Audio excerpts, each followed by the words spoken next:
오늘 저는 여러분과 함께 하나님의 뜻을 알기 위하여라는 제목으로 말씀을 나누고자 합니다. 우리는 주기도문을 암송할 때마다 뜻이 하늘에서 이루어진 것처럼 땅에서도 이루어지이다, 이렇게 말을 합니다. 그렇게 하고도 인생에 크고 작은 일이 생길 때마다 하나님의 뜻을 먼저 찾고 구하지 아니하고 자기 생각대로 일을 작정해버리고, 그리고 그대로 해달라고 하나님 앞에 때를 씁니다. 하나님 뜻은 아랑곳 없고 자기 뜻대로 이루어달라고 때를 쓰고 부러지고 몸부림을 치는 것입니다. 그러나 하나님의 뜻은 창세전에 이미 정해져 있습니다. 하나님께서는 이 세상을 지으시기 전에 이미 우리 일생의 삶을 다 계획하시고 예정하시고 예비해 놓으셨습니다. 하나님은 알파요 오메가요, 처음과 나중이요, 시작과 끝이라 하나님 손에는 우리 일생이 환하게 다 결정되어 얹혀 있는 것입니다. 그 때문에 자기 계획과 생각이 아무리 확고하더라도 일단 하나님의 계시가 오면은 자기의 길을 버리고 하나님의 길을 따라 나서야만 하는 것입니다. 하나님께서는 자기를 사랑하는 자를 위해서 눈으로 보지 못하고 귀로 듣지 못하고 마음으로도 생각지 못한 길을 예비해 놓았다고 하셨습니다. 그리고 그 길을 성령께서 인도해 주겠다고 약속해 놓은 것입니다. 그러므로 우리는 하나님의 뜻을 알기 위하여 적극적으로 성령님의 인도를 받도록 기도를 많이 해야 되는 것입니다. 우리가 하나님을 이끌어가는 것이 아니라 하나님이 우리를 이끌어간다는 것을 늘 알아야 됩니다. 하나님은 목자요, 우리는 양입니다. 양이 목자를 인도하거나 돌보는 것이 아니라 목자가 양을 인도하고 돌보는 것입니다. 그러므로 우리가 감히 하나님을 이끌어 나가려고 하고 우리가 하나님을 돌보려고 하는 이 어리석고 무지한 행동을 절대로 해서는 안 되는 것입니다. 여러분은 양이요, 하나님은 목자인 것입니다. 목자가 양을 인도하고 목자가 양을 돌보는 것입니다. 이것을 거꾸로 판단해서 잘못 생각하는 사람들이 오늘날 대단히 많습니다. 그러면 우리가 어떻게 해야 하나님의 뜻을 따라 인도함을 받을 수 있을까요? 첫째로 하나님의 뜻을 우리가 알고 하나님의 인도를 받기 위해서는 탐욕을 버리는 것이 제일 중요합니다. 사람의 마음속에 탐욕이 들어오면 하나님의 뜻을 짓밟아 버립니다. 성경에 욕심이 잉태한 적 죄를 낳고 죄가 장성한 적 사망을 낳느니라고 말한 것입니다. 죄란 것은 빗나간다는 말인 것입니다. 활을 쏘는 사람이 관역을 향해서 활을 잡아 당겨 놓았는데 그 관역을 향해서 날아가지 않고 빗나가 버리는 것을 죄라고 말한 것입니다. 그러므로 하나님께서 사람을 위해서 하나님의 뜻을 정해 놓았는데 그 하나님 정하신 뜻과 그 길로 가지 않고 빗나가 버릴 때 인간은 죄를 짓게 되는 것입니다. 그러므로 욕심이 마음속에 들어오면 죄를 짓는다는 말은 탐욕이 마음속에 들어오면 하나님의 뜻에서 우리 스스로가 빗나가 버리고 말고 죄를 짓게 되는 것입니다. 여러분, 아담과 하와를 보십시오. 아담과 하와는 하나님의 뜻을 분명히 알고 있었습니다.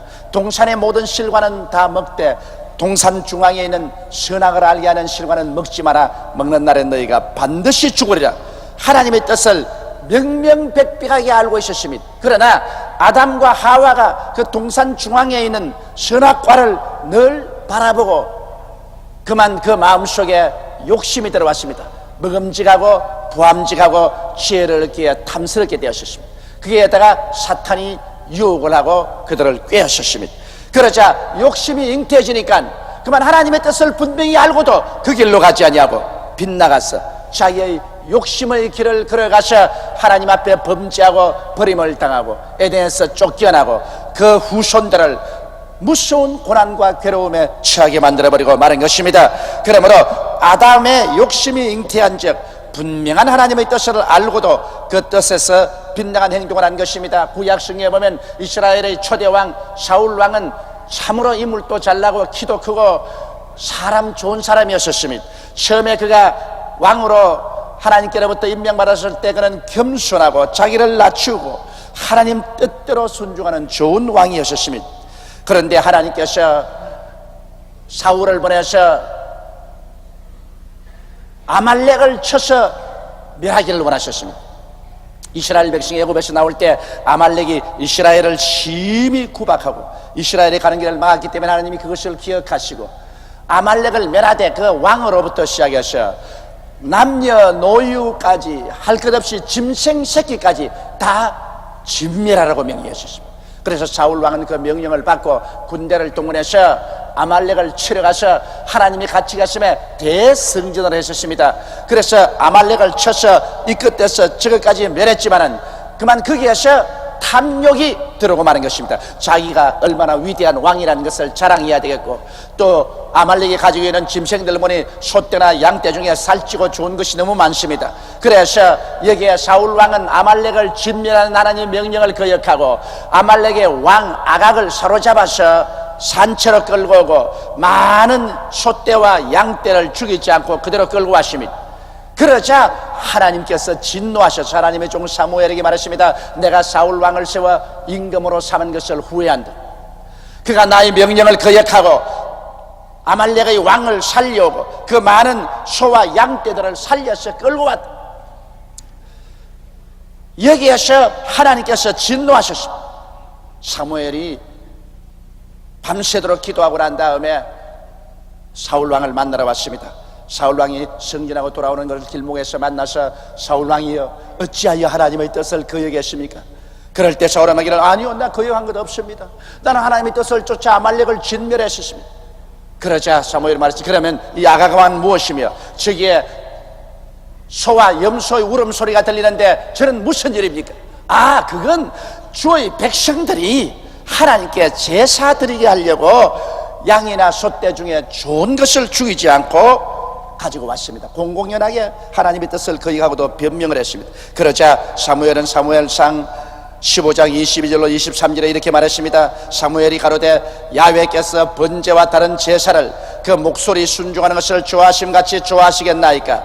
순종이 제사보다 낫고 듣는 것이 수양의 기름보다 나으니 이는 거역하는 것은 사수로의 죄와 같고 완교한 것은 사신 우상에 절하는 죄와 같음이라.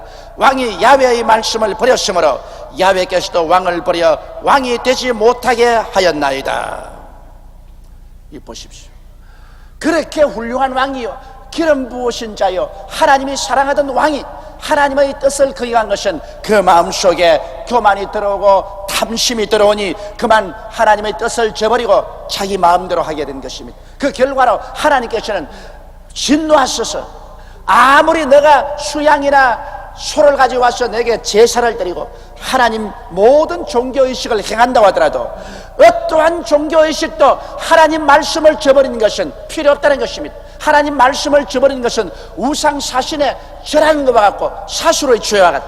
하나님 말씀을 저버리는 것은 하나님을 저버리는 것이기 때문에 아무런 종교의식을 행해도 소용이 없다는 것입니다. 여러분, 우리가 교회를 세우고 장엄한 예배의식을 집행합니다. 찬송을 부르고 말씀을 듣고 우리 스스로 기도하고 합니다. 그래도 그 아름다운 종교의식이 하나님의 말씀을 거역하고 인간의 탐욕에 있어서 행하게 되면 이것은 우상사신에 절한 것과 같고 사술에 묶여가는 것과 같다고 성경은 말하고 있는 것입니다. 이렇기 때문에 우리는 하나님의 말씀을 언제나 듣고 그 말씀 중심에 서서 하나님을 예배하고 살아야지, 말씀을 제껴놓고 인본주의적인 예배는 가인의 재단과 같아서 하나님께서 그것은 들어주지 아니하는 것입니다.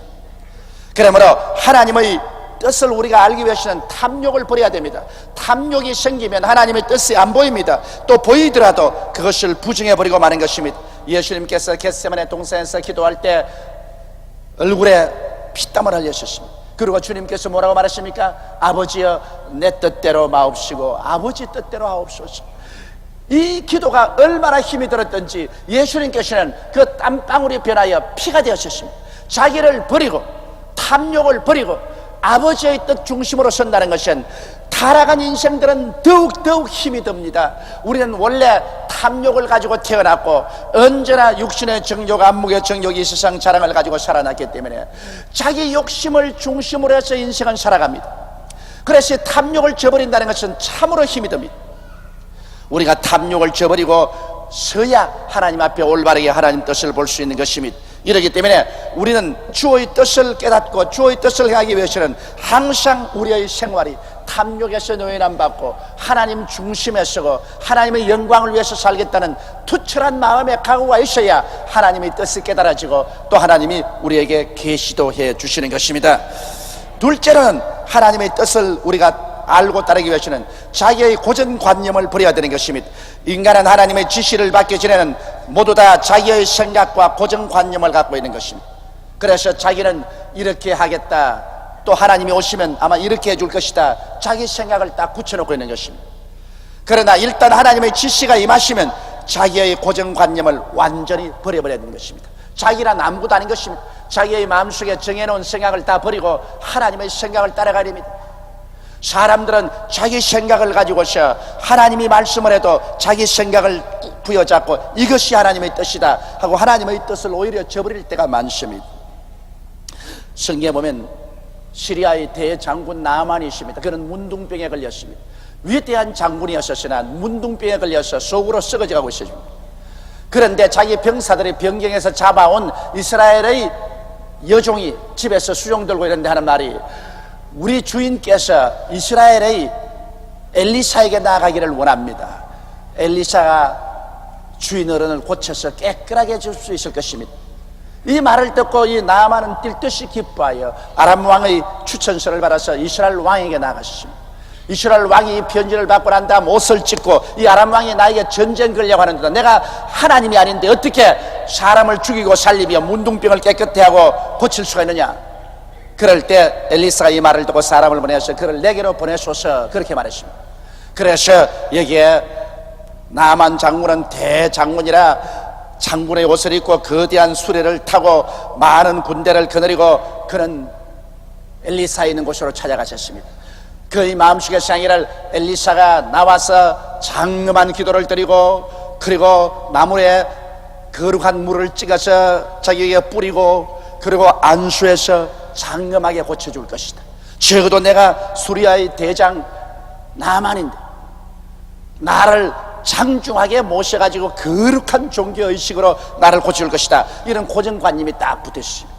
그래서 그렇게 할 것을 기대하고 엘리사의 집문 앞에 서서 나만의 병사가 말했습니다.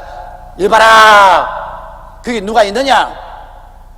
엘리사의 종이 뛰어나왔었습니다. 그래, 엘리사 선생에게 나만 장군이 오셨다고 하라. 그러자 그 종이 말하기를, 우리 주인이 말씀하기를 나만 장군으로 하여금 저 요단강에 가서 7번 목욕하면 깨끗하게 될 것이라고 합디다. 가서 요단강에 가서 목욕이나 하세요. 아이, 나만 장군은 고정관념을 가지고 있습니다. 엘리사가 나와서 장엄한 옷을 입고 우슬초를 뿌리고 그리고 물을 뿌리고 안수해서 고칠 것이라는 생각이 딱 돼 있는데, 그 종이 나와가지고서 저 요단강 흙탕물에 가서 7번 퐁당퐁당 목욕을 하면 나을 것이라. 그만 나만이 마음속에 진노했습니다. 이런 법이 어디냐? 그래, 강물에 가서 퐁당퐁당 목욕해서 나을 바에야 우리나라의 아마나 강이나 바르바르 강은 얼마나 물이 푸르고 깨끗하냐. 그곳에 가서 내 목욕하지 뭘 이스라엘까지 와서 저 흙탕물인 요르단강에 가서 내가 퐁당퐁당 목욕하겠느냐. 돌아가자, 속았다. 이런 모욕이 세상에 어디 있느냐. 이 보십시오. 사람은 자기 고정관념을 가지면 하나님의 음성이 들려와도 그것을 받아들이려고 하지 않습니다. 우리는 이 세상에 살면서 자기 고정관념을 버려야 돼요. 자기 생각을 버려야 돼요. 하나님 명령이 오면 자기 생각이 아무리 좋다고 생각하더라도 그거 버리고 엎드려서 하나님 아버지 뜻대로 하시옵소서 그렇게 말할 수 있어야 되는 것입니다. 오늘날 대다수의 사람들이 큰 문제가 생긴 것은 오랫동안 예수를 믿으면 믿을수록 자기 고정관념이 강해집니다. 내가 여태까지 믿어올 때는 요렇게 하나님이 역사하시더라, 이것이 하나님의 뜻이다, 자기 고정관념을 가지고 있습니다. 그래서 하나님이여 내가 생각한 요대로 말씀하소서. 여러분, 하나님의 역사는 사람으로서 판단할 수가 없습니다. 바람이 임의로 불며 어디서 와서 어디로 가는지 알지 못하나니 다 성령으로 난 것은 이와 같다고 말하셨습니다. 성령으로 사는 사람은 하나님의 뜻이 바람 부는 것입니다. 한 분은 오른편에서 왼편으로 불다가 항상 바람은 오른편에서 왼편으로 불어야 된다, 이런 고정관념을 가지면 안 됩니다. 갑자기 왼편에서 오른편으로 불기 시작하는 것입니다. 앞에서 뒤로 불다가 뒤에서 앞을 봅니다. 그러므로 바람이 임의로 불며 어디서 와서 어디로 가는지 알지 못하나 성령으로 난 사람다. 이와 같다. 성령으로 난 사람은 하나님께서 어떻게 말씀하시더라도 자기 고정관념을 버리고 따라가야만 하는 것입니다. 그런데 나만은 고정관념이 딱 서가지고서 하나님의 역사는 이럴 수가 없다. 나는 모욕당했다. 돌아간다. 그럴 때 나만 장군의 병사들이 그를 붙잡고 말했습니다. 장군이여, 아버지여, 엘리샤가 더 어려운 일 부탁해도 할 것인데 저 요단강에 가서 목욕하라는 거야. 간단하지 않습니까? 그걸 왜 안 하려고 합니까? 여기까지 왔는데 목욕 한번 하고 가는 게 좋지. 그렇게 고집 부리지 마십시오. 하나님의 종이 말한 대로 순종을 하십시오. 옆에 보좌관을 잘 가진 장군은 참으로 복된 것입니다. 오늘날 이 세상에 살면서 자기 주변에 자기에게 아부하는 사람만 갖다 놓은 사람은 파멸됩니다. 그러나 자기 주위에 바른 말을 하는 사람을 많이 갖다 놓으면, 그 사람들의 말을 들으면 그가 생명의 길을 걷게 되는 것입니다. 그런데 나만은 좋은 제자들을 많이 거느리고 종들을 많이 거느리셨습니다. 그래서 그 말을 듣고 그는 마음이 겸손해져서 요단강에 내려가서 물에 목욕을 합니다. 흙탕물 속에 한 번 들어가고 두 번 들어가고 세 번 들어가고 아예 그냥 물이 쭉 내려오니 쥐새끼같이 되었습니다. 흙탕물이 뚝뚝 떨어집니다. 그럼에도 불구하고 6번째 들어갔다 7번째 들어갔다가 일어나니 그 몸에 문둥병이 사라지고 어린아이 살같이 되었다고 말한 것입니다. 자기의 고정관념을 버리고 하나님의 말씀대로 실천하니 하나님의 말씀은 살았고 운동력이 있어 좌우의 날선 금보다 더 예리하여 혼과 영광 및 관절과 골수를 짜기는 기적을 베풀었던 것입니다. 그러므로 여러분, 오늘날 우리가 하나님의 뜻을 알려면 자기 생각을 버릴 줄 알아야 되는 것입니다. 하나님 말씀하시면 언제나 자기 자만심 버리고 자기 이기주의 버리고 자기의 고정관념을 버리고 하나님 생각을 받아들여야 되는 것입니다. 셋째로, 여러분, 하나님의 뜻을 받아들이려고 할 때 우리는 십자가를 각오해야 되는 것입니다. 왜냐하면 하나님의 뜻이 우리에게 임하면 우리가 하나님의 뜻을 받아들이려고 하면 많은 시련과 환난이 다가오게 되는 것입니다. 먼저 아브라함 보십시오.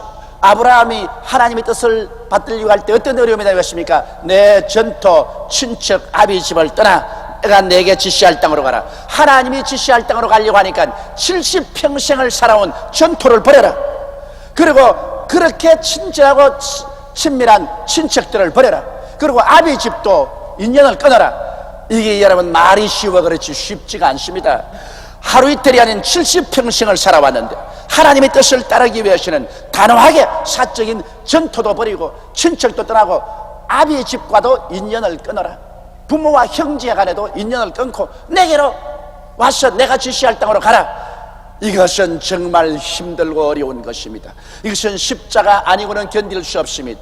그런데 이것이 얼마나 어려웠던지 여기 아브라함은 아비 집의 인연을 끊지 못하고 조카를 데리고 출발한 것이 그에게 두고 후회스럽고 나중에 피투성이의 삶을 살게 된 이유가 되고 말한 것입니다.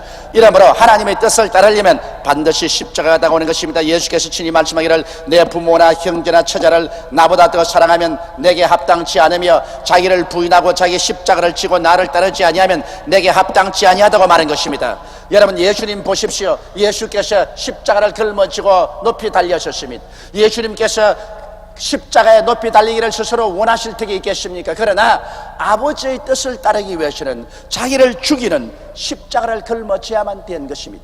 이러므로 오늘날 우리가 하나님의 뜻을 따르기 위해서는 십자가라도 내가 걸머지고 사람들에게 버림을 당하는 각오라도 해야 십자가를 걸머집니다. 아브라함은 자기 전토를 버리고 친척을 버리고 아비 집을 버리고 나가는, 예수님께서는 주를 따르려고 하면 부모에게 버림을 당할 때도 있고 형제에게 버림을 당할 때도 있고 심지어는 처자에게 버림을 당할 때도 온다는 것입니다.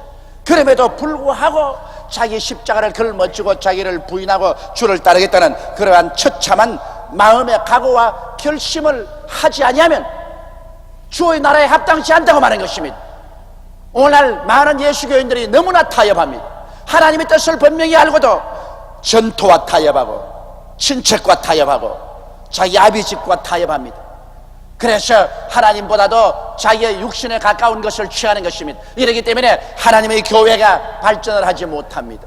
세상의 손가락질을 당하는 것입니다. 우리는 단호하게 하나님 중심으로 서지 않으면 안 되는 것입니다. 그리고 주님을 따라가야 되는 것입니다. 주님을 따라가는 데는 우리의 십자가의 희생이 따른다는 것을 잊지 말아야 되는 것입니다. 항상 모든 사람이 칭찬하지는 않습니다. 주의 뜻을 따르려면 주의 뜻에 거역하는 사람들이 우리에게 무섭게 반발하는 것입니다. 그것이 이웃이면 쉽지만은 그것이 부모요, 형제요, 처자가 될 때는 마음속에 피를 흘려야만 되는 것입니다. 그렇다고 해서 하나님의 뜻을 저버릴 수는 없는 것입니다. 이러므로 여러분, 하나님의 뜻을 따르기 위해서는 십자가를 걸머쥐고 자기가 매달리지 않고는 안 된다는 사실을 알아야만 될 것입니다. 넷째로, 그렇게 하면은 하나님의 성령께서 우리에게 인도를 하기 시작하는 것입니다. 하나님의 성령이 우리 마음속에 인도할 때 어떻게 할까요? 하나님의 성령은 우리의 영혼 속에 기도할 때 깊은 뜨거운 소원을 일으켜서 인도하는 것입니다. 빌립보서 2장 13절로 14절에 너희 안에서 행하시는 이는 하나님이시니 자기의 기쁘신 뜻을 위하여 너희로 소원을 두고 행하게 하시나니 모든 일을 원망과 시비가 없이 하라.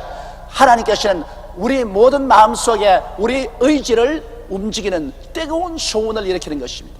내가 이미 탐욕도 버렸고, 내가 이미 자기 고정관념도 버렸고, 내가 내 십자가 걸머쥐고 버림받더라도 하나님 중심으로 서기로 작정한 사람이 하나님 앞에 엎드려 기도할 때 그 영혼 속에 성령이 오셔서 마음속에 소원이 일어납니다. 뜨거운 소원이 일어납니다. 구름 기둥과 같고 불 기둥과 같은 마음의 소원이 일어나기 때문에 우리가 그 구름 기둥을 바라보고 불 기둥을 바라볼 수 있는 것처럼 마음의 소원을 환하게 바라볼 수가 있는 것입니다.